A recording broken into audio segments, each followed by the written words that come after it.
So everybody, welcome, hi there, and thanks for joining us on From the Sidelines. We are brought to you tonight by ActewAGL, proud sponsors of our junior league here in Canberra, and I have the absolute pleasure of introducing Trevor Morgan, Joey's head coach and interim technical director of Australia. Trevor, thank you very much for your time, mate. Great that you've come to join us. How are you? Cheers, Phil. I'm great. Looking forward to having a chat to everyone tonight and hearing, what people are interested in knowing a bit more about, mate. Perfect. Well, I always start off by getting to know the person that is you. So how did you get this journey to come to where you are now with head coach of the Joeys and again stepping into that role as TD for Australia? I think a love of the game is the main thing. I started coaching. My very first experience with coaching with decent level football was in 1990. I think it was a camp at Narrabeen. They used to run a thing called a talent athlete program, and players were brought from all over New South Wales they missed a week of school and they trained. I think we used to do about 6 or 7 sessions a day for 7 days or 8 days in a row. So they touched the ball thousands of times. And that first camp, the young kids were Harry Kewell and Archie Thompson, and they were in their 11 or 12 years old. And that obviously, I love the game anyway, and I wasn't a good enough player to be a pro. And that experience made me think, well, this is it. This is what you want to do. And I haven't stopped coaching since. So I suppose along the way, I met a lot of good people and had some fortune to rub shoulders with some very good people, and it helps you, on your journey. Perfect. And again, with the COVID times that we've got, so a little bit of history. You've worked with some great kids. You've been in the game for a long time because you love it. So when you've got the Joeys group coming in now, how have you managed the group that you've got, and how do you expand on that group? Because COVID, I'm all Zoom meetings out and Google Meets out, to be honest with you. How have you managed with the players? Yeah, I guess we've tried to keep connection with the players, but also with the coaches and the TDs of the clubs. We had an extended list of players, which is nearly 40 players. One's in Belgium, one's in Southampton. The rest are here in Australia. So we've been connecting with them, but not overdoing it because the clubs were trying to take care of their own business, I think.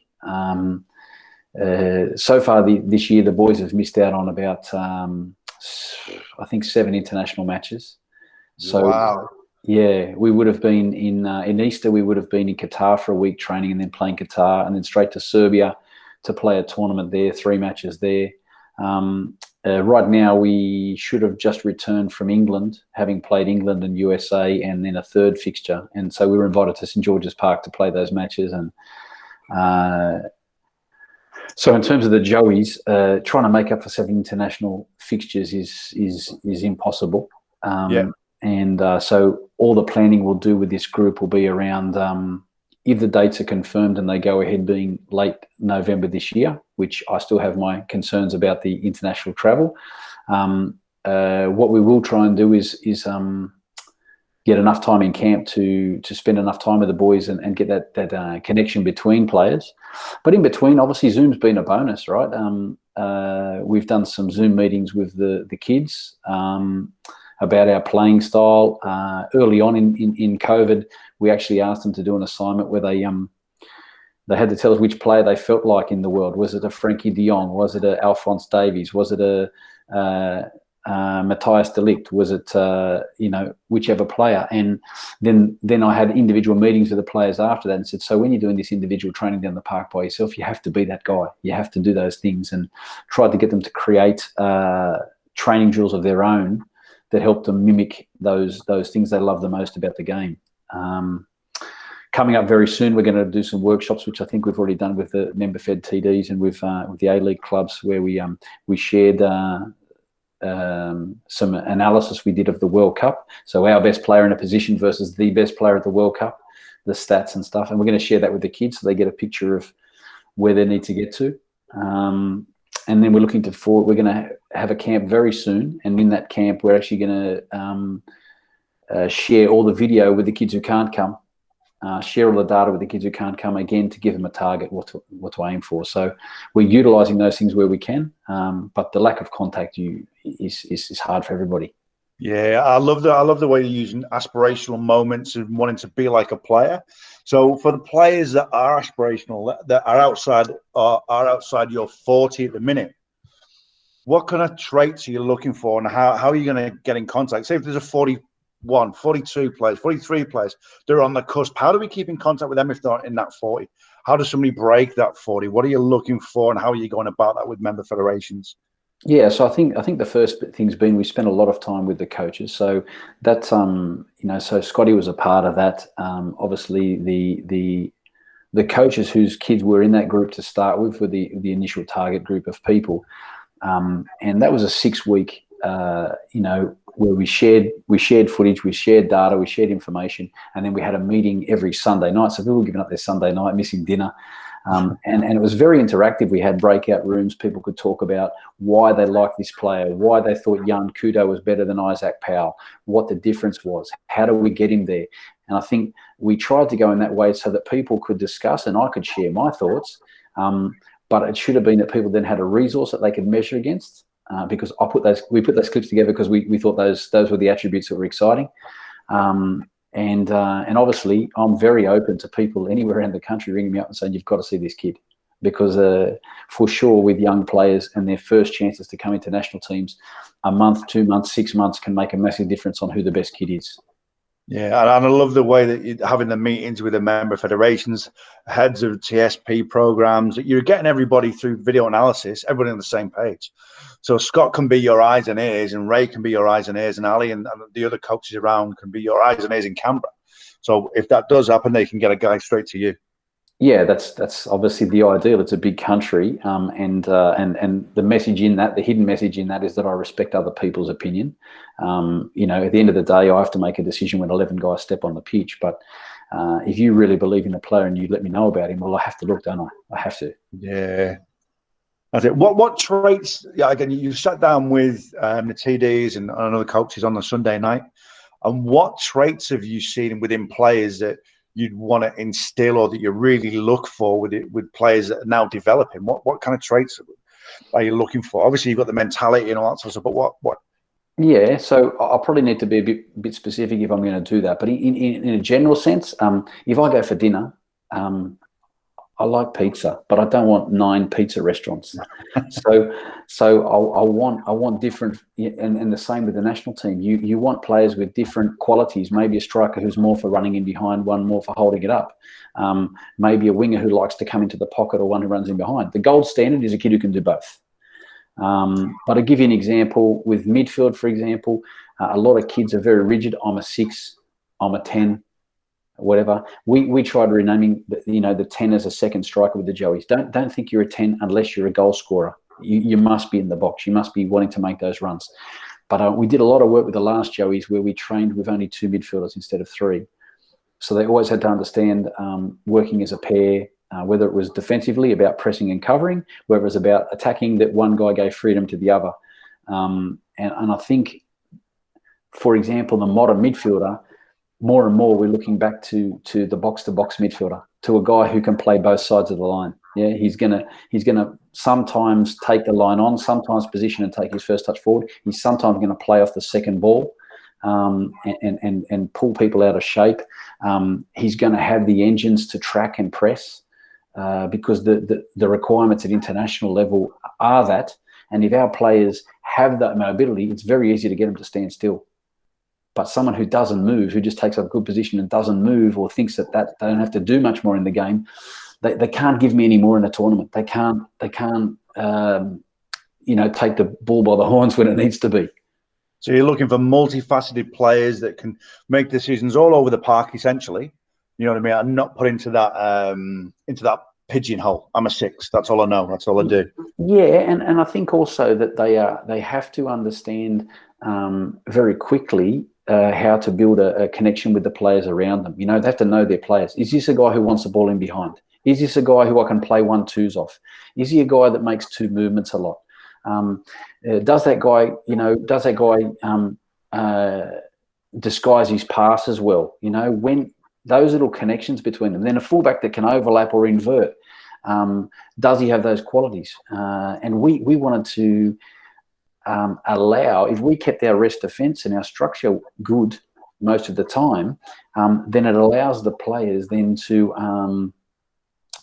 to be a bit creative, to apply the principles of the game. Someone coming off the last line and someone running beyond, it's not a pattern of play. Yeah, we can do patterns of play, but I want them to feel free that they could pull those pieces together themselves. And that makes us less predictable, you know. And then it's the combinations of where you deploy them on the pitch is exactly how they can do damage on that day. That's right. And that's a massive amount of football intelligence, isn't it, to know all that you've just mentioned? Yeah, so there already is there's a massive one there, you know, and that's the layers. Like when we played Brazil in England last year in September, and they won the World Cup, and they got the golden boot and the golden ball, but their captain didn't even go to the World Cup. He wasn't used at the World Cup. They brought other players in, and instead he transferred to Real Madrid in January for 32 million euros. So, but when we played them, they played a 4-4-2, and they could play out against us, and we pressed high at times. But every now and then, the centre halves would just loft the ball onto the shoulder of our centre half, and then he's got the quandary: has it got enough weight on it to flick it back to the keeper? Do I put it out of play and give them a throw in, or do I try to knock it down to one of our sixes? And if I do and get it wrong, then there's two Brazilian number 10s picking the ball up. And so that, I don't know if it's pragmatic, but it feels like tennis, that if you come to the net, they'll lob you. If you, and they're cunning with that, and they're prepared to play through you, but every now and then just break the game up. So they have strength in all areas, so then they can hurt you in different ways. So, and the way they read our passes when they pressed us, you know, just shows a different layer of intelligence. We need to get the Aussie kids to think more in that way instead of in a prescriptive way.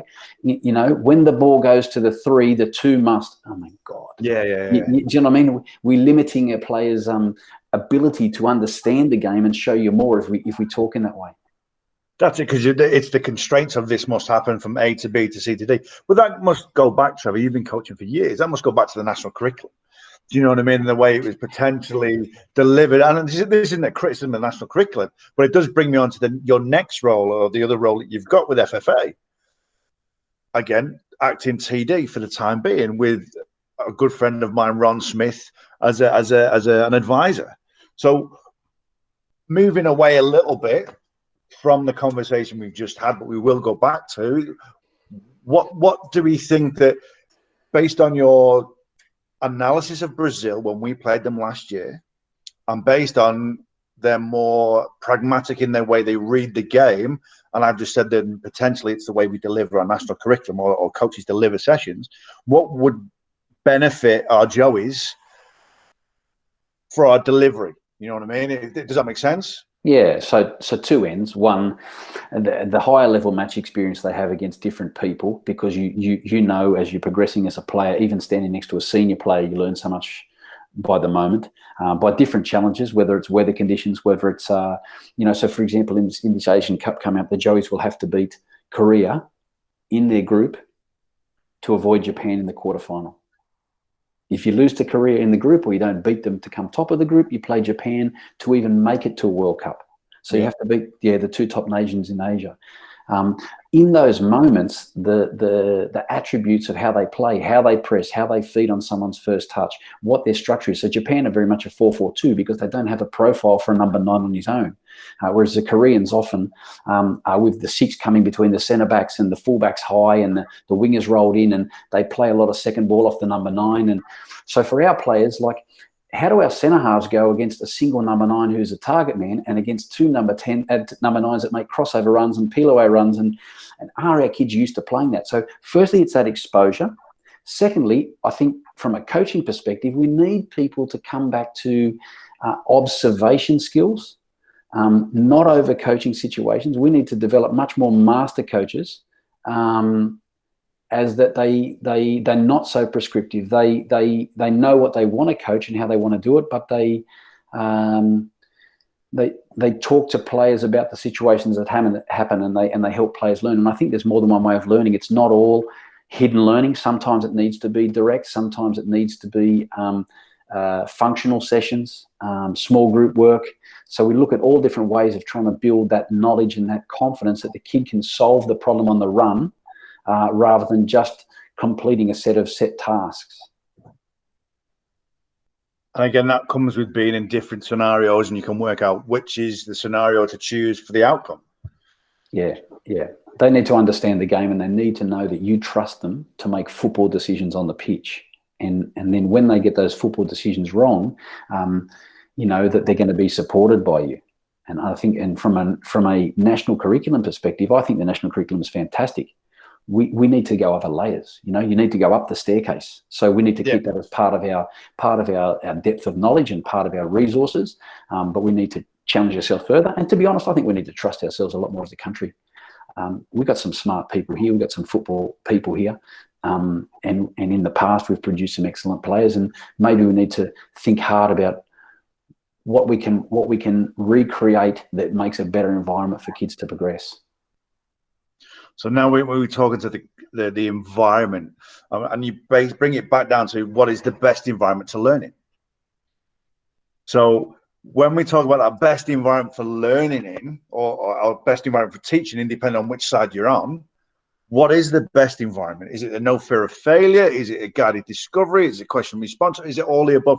What do you think?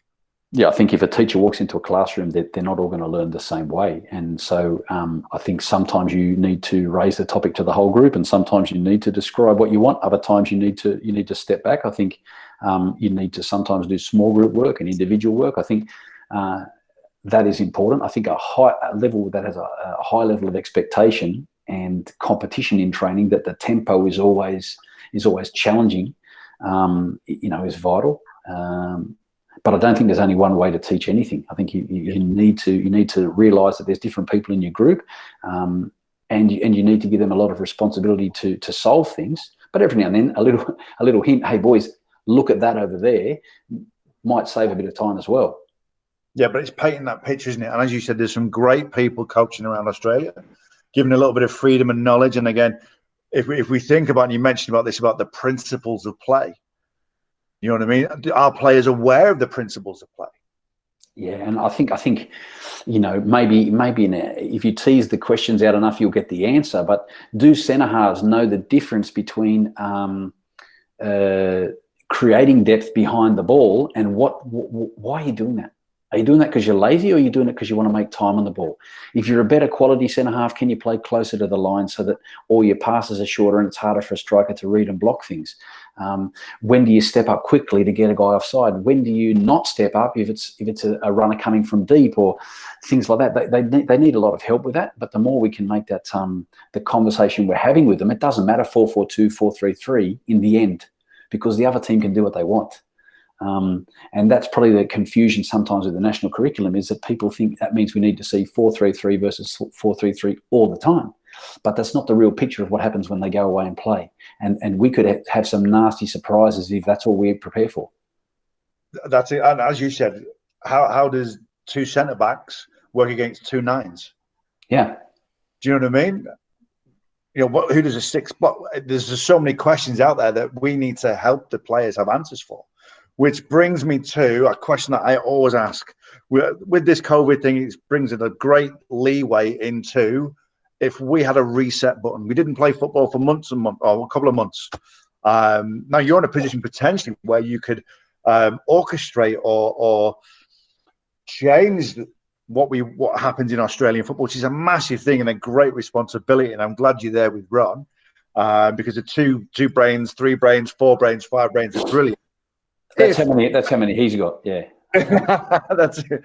If Utopia was there and you could press the reset button, what would the Joeys look like? Just the Joeys for now. What would the Joeys look like? Look, yeah, you've caught me out there, because I was going to talk about Australia, but about the Joeys would be a very well-tracked system of knowing a group of players, whether we start with the National Youth Championships they have, whether it be TSP, and we have this huge database of players and we track them.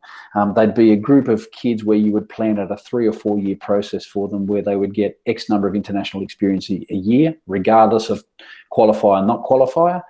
They would come into camp regularly in holidays. There would be a system that would work around a calendar, where everybody knows what's happening next, so that you have multiple capture points for someone to come into the system. You have a chance for him to come in and experience and then go back and play club football, and their club to discuss with their club, should he go up for a few weeks? Should he come down a grade? What does he need to do? You deal with his growth and development, and you give always a healthy competition that you want to be in the best players in the country, but if you're not forgotten, if that makes sense. And if you're definitely. But the finances behind that is obviously a little bit tricky for us still, and obviously gotten even harder this year. That's it. And the reason why I asked that question is because there's great debate about full-time programs, and whether, because in many years gone by, full-time programs produced massive amounts of great players. But I think there's many players missed the beat because they couldn't get into it. One of the lovely things that you said then is multiple catchment timelines and areas where you could pull in players. Do you know what I mean? Because every player's got a different development curve. Yeah, definitely. Yeah, and you know what I mean. So it's interesting. Yeah. Sorry. No, that's just saying I think that's vital. And I've watched for 30 years. I've watched kids come in and out of form, and if you look at one time of the year, just because of an injury, you miss a kid, and there's so many examples of that. You couldn't count it. That's it. And again, so brilliant. So a bit of a curveball with that. So now, reset button. Australian football. Yeah. What would we do? What is your utopia? What is it? Is it an A League, a B League, a youth league, academies with A League clubs? What is the overall picture that you would ideally love to see in Australia? Yeah, and that's going to be a huge discussion for us, because to give the answer right now, I think you mentioned 5 minds, 10 minds, whatever. We're going to need that, but definitely the question is there. What I will say is we need to get the transfer system in place. We need to get the situation. A couple of things, key things, right? We need to create an environment where everybody is happy to pass a player onwards and upwards. Yeah, not to be selfish, but to say, you know what? If the kid took off his club jersey, if he took off his capital football jersey, underneath is a Socceroos or a Matildas. Yeah. So if you know someone can provide a better environment than you must pass them on. But if we make a transfer system and a system that rewards people passing people on, is it more important to be a 2-star academy or a club that's produced 10 Socceroos? Which really matters. The second thing is, what I would love to see is when a player makes a Socceroos debut or an A-League debut, that as they're stepping off onto the pitch for the very first time, below their name are all the clubs that they've played for in their life. So forever and a day, the small little local club, they can clip that piece of footage and say, we were recognised there, not only financially in the end, with the right transfer system and the training compensation money. That's the first thing. The objective should be, we should be looking, because the kid's dream is to play for the Socceroos, is also to play for Man United or a good club, so they want to do that. So we should be doing everything we can to get the kids to that level.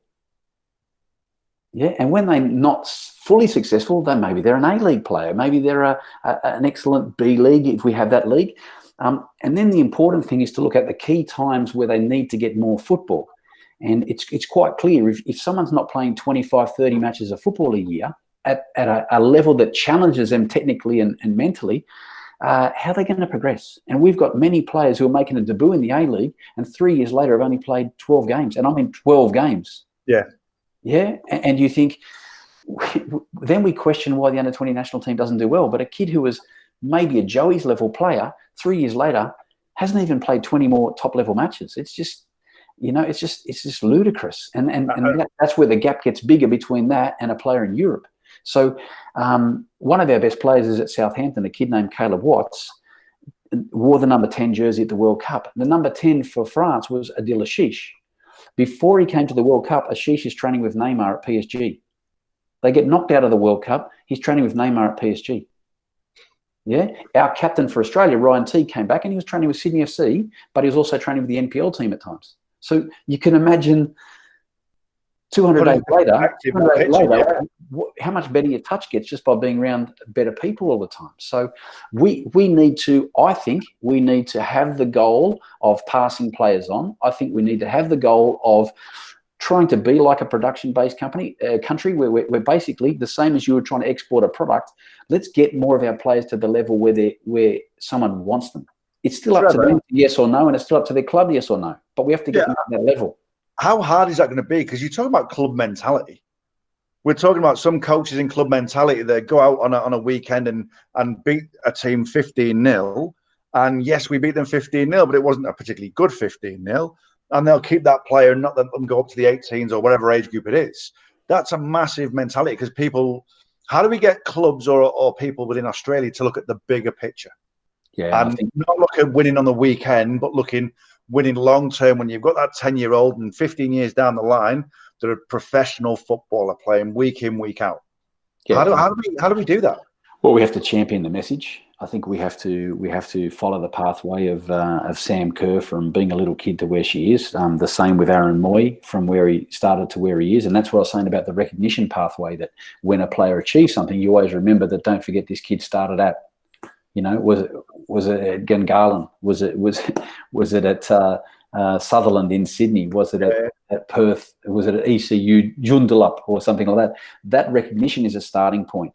I think also we champion, we praise people who do pass people on, and we respect them, and we show credit to those people, because it can't be about money in the end. It's got to be about people's connection with helping someone take the journey, and if they can't fall in love with that, well then. There's probably a lot of things they can't fall in love with because they're only thinking for themselves, you know, to be the champion of where they are. And that's sad. That's selfish and it's sad. It is pretty hard. And I love my analogies, Trevor. And there's one that says, as a football coach, a development football coach is like fixing a jigsaw. We do the outside edges. And then people, as they go on, fill in the picture, which is football. And I think if people have the mentality that my job is just to put a piece in place, and then pass them on to somebody else to put another piece in place, and pass them on a piece in place, and then they develop to the full picture. Again, that's the biggest thing I struggle with is that mentality. I completely, wholeheartedly agree with you. Yeah. So financially, for clubs, that'll work, I think. Yeah. Well, I think the message to them is you know, like I say, a domestic transfer system. If an A-League club comes in for your player and there's immediately an amount of money comes to you, and then later on there's an on-sell fee, like if they sign him as a full-time pro, then you get a bit more. And then there's also when he goes to Europe, you get a bit more, and maybe he makes a Socceroos debut and you get a bit more. And you've only got to do it a couple of times and you start going, hang on, 10,000 Kane, then another 15,000 Kane, then you know what? And also the credit comes because when you pass a player on to the next level, and you happily do so, and you don't make it difficult for them, do you think you have any trouble recruiting new kids? They all say, oh, this is the pathway. This is the place to be. If I go there first, I'll end up there. And that's how you get your own credit. That's how you should get your own satisfaction out of it. Yeah, again, that's utopia, isn't it? Do you see it as being a long-term kind of uphill struggle to get that mentality? Or what? Again, you mentioned when I asked about the Joeys and about a 3 to 4 year scheduled plan. When we talk about the pathway to develop players for bigger and better things, what timeline do we put on that?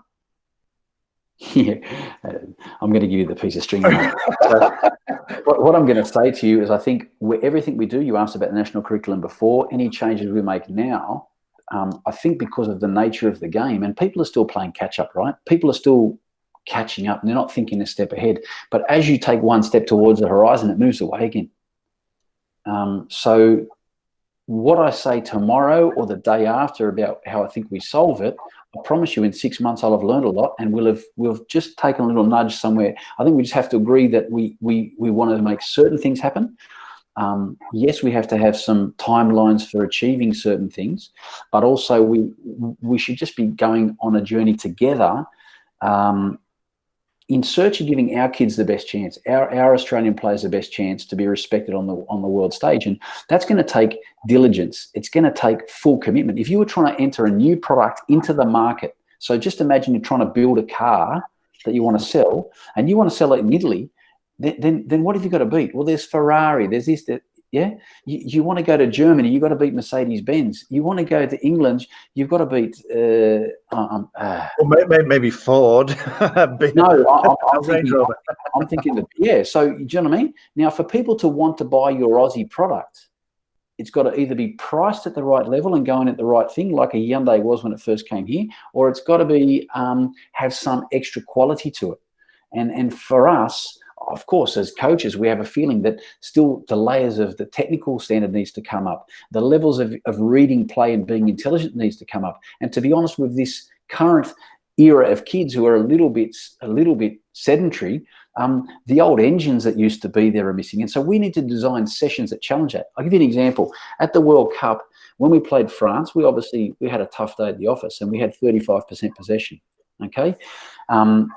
We were playing a team that had nearly 3 times as much high-speed meters above 25 kilometers an hour than what we had in possession of the ball. So when they're playing at their tempo in Europe, the running off the ball is above 25. It's 30 Ks an hour. How many games do you think here in Australia the kid has to hit 30 Ks an hour to get beyond the back 4? And then you think about some of the training we do. How often in training is that kid even having to go at that speed? So if you combine doing technique with decision-making at much, much higher speed, then we're getting somewhere. Yeah. And I think we need Australian coaches to be creative in solving that because of who they've got at training. I've only got 8 tonight. I've got, you know what I mean? And if you look at, say, for example, on core skills, we've been on this national curriculum and trying to fix things. Our crossing quality at the World Cup was poor. Okay, and if someone wants to know how you cross a ball, okay, go and have a look at Kevin De Bruyne. Go and have a look at Robertson. Go and have a look at Alexander-Arnold. Then we don't need to say anymore. Yeah. But who have we got in the Socceroos who's constantly bombing balls like that? So then we shouldn't have to create a curriculum. People should be able to see for themselves. That is the world's best standard. Am I doing that stuff at training to give my kid a chance of playing the highest level? Because if I don't do that work with him, and I don't help him doing it at high tempo, with quality, with some instruction, but with some freedom to make decisions, what am I preparing him for? Yeah. Yeah, it's a very good question. And I think football is in very good hands at the minute, Trevor. I want to thank you for your time. We've just gone over a little bit because I know you're a busy man. So I want to thank you again for all the information, mate. I really enjoyed chatting to you. On behalf of Capital Football, the footballing fraternity, thank you again. Everybody for listening. This will be on the Capital Football website. And again, thank you to ActewAGL, proud sponsors of Canberra's Junior League. Thank you, Trevor. Cheers, Phil. Have a great night, mate. Thank you very much. Thanks, everybody. Thank you. Much appreciated.